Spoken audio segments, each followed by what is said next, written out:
2 દિવસ પહેલા આખું ગામ ભેગું થઈને આપ સૌએ ભવ્ય સન્માન કર્યું એ બદલ આપ સૌનો હૃદયપૂર્વક ખૂબ ખૂબ આભાર માનું છું। લોકસભાની ચૂંટણી પછી પહેલી વખત આ ગામમાં આવું છું। હું ચૂંટણી બનાસકાંઠામાં લડતી હતી, જેટલો આનંદ બનાસકાંઠાને હતો એનાથી વધારે આનંદ તમને બધાને હતો। મદદ પણ કરી છે હાગાવાલામાં, શહેર સંબંધીમાં, જ્યાં તમારાથી પહોંચાય ત્યાં બધે જ મદદ કરી છે। એ બદલ પણ તમારો બધાનો ખૂબ દિલથી આભાર વ્યક્ત કરું છું। મા જોગમાયા એમની પ્રતિષ્ઠા હોય ત્યારે મહિલાઓએ પણ સન્માન કર્યું સાડી ઓઢાડીને। એક બાજુ સાડી આવી, એક બાજુ તલવાર આપી અને એક બાજુ ફેટો બંધાવ્યો। ત્યારે પ્રતિષ્ઠાના માધ્યમથી આપ સૌને એટલી બે હાથ જોડીને વિનંતી કરું સમગ્ર ગામને કે આજે તમે લાખો રૂપિયાનો ખર્ચો આ પ્રતિષ્ઠા માટે કરીને ચડાવવાના ભાગરૂપે હશે, કોઈ ભોજન દાતા હશે, કોઈ અન્ય રીતે લાખો રૂપિયાનો તમે ફાળો ભેગો કર્યો હશે ત્યારે આ મંદિર બન્યું હશે। આપણે કોઈ એવા વર્ગમાંથી નથી આવતા કે લાખો કરોડો રૂપિયા એ આપણા 2 નંબરના હોય। આ જે પૈસા આપ્યા તમે કાળી મજૂરીના, ખેતીવાડીના, દૂધના અને બચત કરેલા પૈસા આ મંદિરના નિર્માણ માટે આપ્યા છે અને મંદિરના નિર્માણ માટે આપ્યા છે। ત્યારે આજે આ લાખો રૂપિયાથી ખર્ચો કર્યો છે તો એનો ફાયદો એ આપણા ગામને શું? તો સરકાર તો જે કરે ભાગે પડતું આવતું હોય, જે થાય તે કોઈ વિકાસના કામો હોય, સ્કૂલનું હોય, આંગણવાડીનું હોય, રોડનું હોય, આ બધું તો ઠીક, આ બધું સરકાર કરે છે।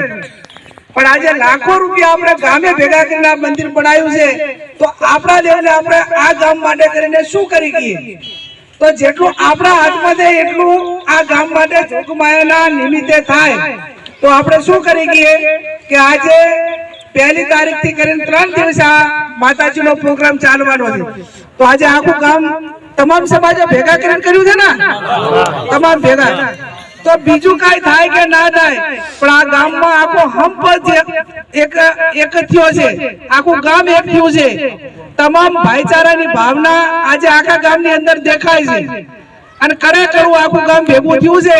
તો આ મંદિરની પ્રતિષ્ઠા નિમિત્તે બીજું કઈ થાય કે ના થાય પણ આપણે એટલું ચોક્કસથી કરી ગઈએ કે આ ગામની અંદર ક્યારે ભાઈચારાની ભાવના ન તૂટે। ક્યાંક નાના મોટી બબાલ થઈ હોય, ક્યાંક કોકનો ગુનો થયો હોય તો 5 ઘંટિયા ભેગા થઈને ગામ લેવલે જેનો વાંક છે એને ઠપકો આપે અને એક પણ ફરિયાદ દાખલ ન થાય એવું આ ગામ કરે એવી બે હાથ એક પણ ફરિયાદ દાખલ ન થાય 12 મહિના સુધી એટલું તો આપણા ગામ લેવલે કરી ગયા કે ના કરી ગયા?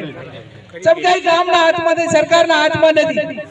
કોઈ નાના મોટી ઘટના બની હોય અને ગુણ દોષના ધોરણે જેનો પણ વાંક છે એને જોગમાએ લાઈને જે દંડ કરવો હોય માપે દંડ અને ભવિષ્યમાં જે એને ગુનો કર્યો છે એવો પુનરાવર્તન ન થાય, જેથી કરીને સામે ફરિયાદો દાખલ ન થાય તો લાંબા સમય સુધી એના બંદૂક ના રહે, પોલીસના ઘર ના ભરાય, વકીલના ઘર ના ભરાય અને અંતે તો પછી કેસ થયા પછી પણ સમાધાન સિવાયનો બીજો કોઈ રસ્તો હોતો નથી। બીજું શિક્ષણમાં આગળ વધો કે શિક્ષણમાં જે આજે લેબુજીની મને ખબર છે અમે જ્યારે હાઈસ્કૂલ એક હાથે મંજૂર કરી હતી, ગામનો સહકાર કેટલો મળે છે મને ખબર નથી પણ નોન ગ્રાન્ટેડ પણ આટલા સુધી લાંબો ટાઈમ સુધી ચલાવીને એમને ગામમાં શિક્ષણ માટે કરીને સારું કાર્ય કરવા માટેના પ્રયત્નો કર્યા છે। એટલે જેને એમને સહકાર આપ્યો હોય એનો પણ અભિનંદન આપ્યું। બેન દીકરીને ભણાવવા માટે, બહાર મૂકવા માટેના ખૂબ મોટા પડકારો છે અને પડકારો છે એટલા માટે તમારા ઘર આંગણે જે વ્યવસ્થા છે એમાં જેટલો સાથ સહકાર શિક્ષણમાં અપાય એટલો આપજો। બીજું નાના મોટા વ્યસનો આવક ગમે એટલી હોય, આજે ધારો કે આ તમે લાખો રૂપિયા કેટલો ખર્ચો થયો હશે ટોટલ 2 કરોડ રૂપિયા આજે આ પાતળી ગામે આ ધાર્મિક પ્રસંગ માટે કરીને ફાળો કરીને ઊભા કર્યા। હવે 2 કરોડમાં મેં કીધું એમ ફરિયાદ દાખલ ન થાય અને શિક્ષણ આવે। હવે 3જા નંબરનો મુદ્દો છે તમારો વ્યસન।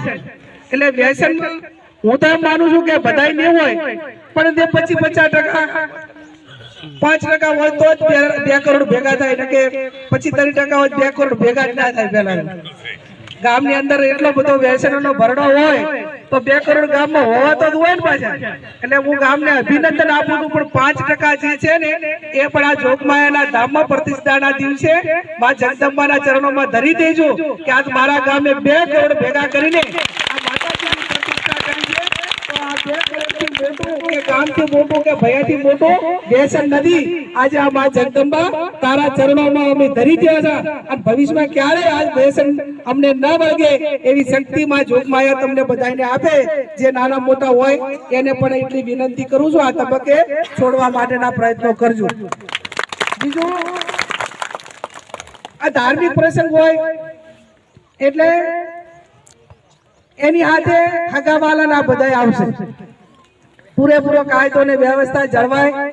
ધાર્મિકતાનું આપણું જે એક આસ્થા છે એ આસ્થા પૂરેપૂરી એની હાથે જે જવાબદારી જેની છે એ પૂરેપૂરી નિભાવો એવી પણ તમારા બધાની પાસે યુવાનો પાસે અપેક્ષા રાખું છું. ધંધા રોજગારમાં ખૂબ આગળ વધો. વટ વતન ને વ્યસન આ 3 જેને છોડ્યા એ પ્રગતિના પંથે પહોંચ્યો. વટ વતન અને વ્યસન. વટ કોને કહેવાય કે ઘરે પહોંચતું ના હોય, દેવું કરીને મોટા મંડપ બાંધવા, લગ્ન કરવા અને દેવાના ઉલામાં ડૂબાવું એને વટ કહેવાય.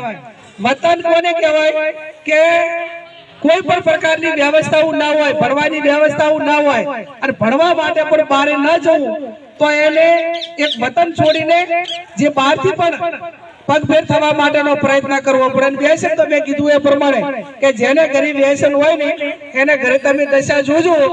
એને કોઈ પહેલા પ્રથમ તો તમારું જેને વ્યસન હોય એનો ભરોસો કોઈ ના પકડે. પછી નાનું હોય કે મોટું હોય, જો બંધાણી હોય તો કે આ બંધાણી જે કાંઈ નહીં હાલે, અને દારૂડિયો છે તો કે આ દારૂડિયો છે, આને લોને ના અપાય, ઉધારે ના અપાય અને આનો ભરવાય ના પકડે. એટલે વ્યસન વાળાનો કોઈ ભરોસો પકડે ભલે તમે કોના જેવા હો, તમે કોઈના બાકી ના રાખ્યા હોય, પણ જેને કોઈ સલાહ આપવા વાળું હોય એ હગું વાળું કરવાનું હોય ને તો એ પેલું આડું આવે કે કશું કઈ રહેવા દેશે નહીં.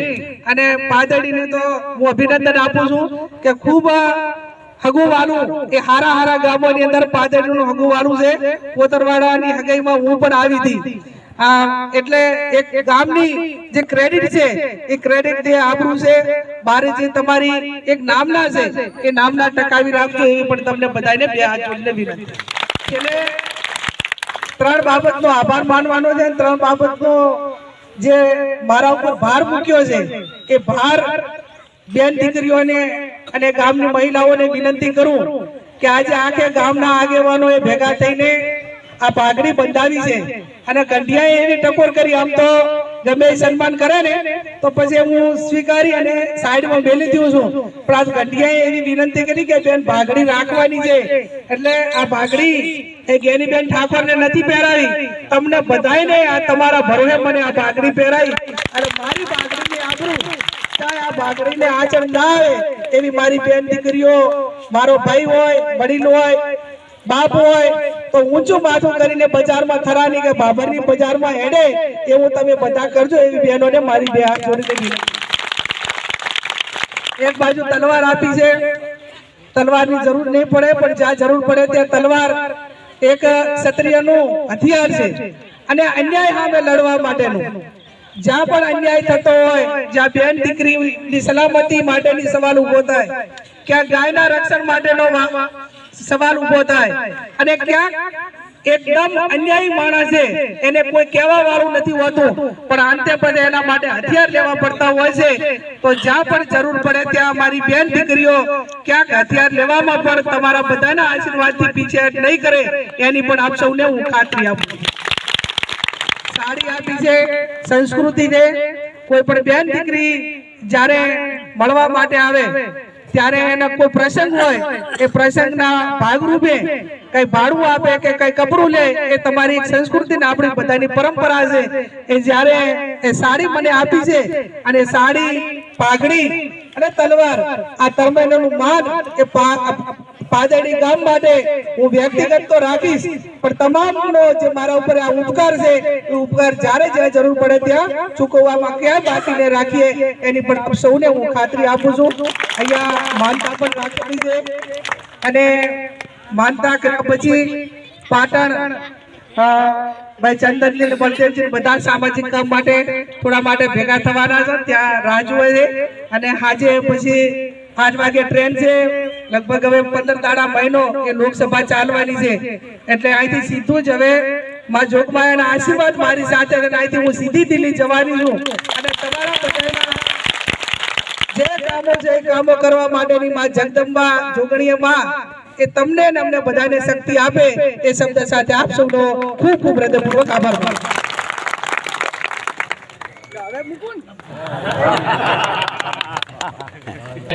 આભાર વિધિ કરશે અને બેનનો જોખડો પણ રાખેલો છે ઝાલા ભગતે, એટલે જોખડો પણ કરશે.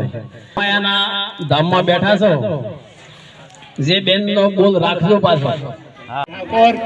આપણા માતાજીને મંદિરે વધારી આપણને ખૂબ ઉપદેશ આપ્યો અને વ્યસન માટે પણ ઘણી વાત કરી છે અને દરેકને સમજાવવા માટે બધા હંપીને ગામમાં રહો એવી આપણને સૂચના આપી છે. એ પણ રહેજો અને એનું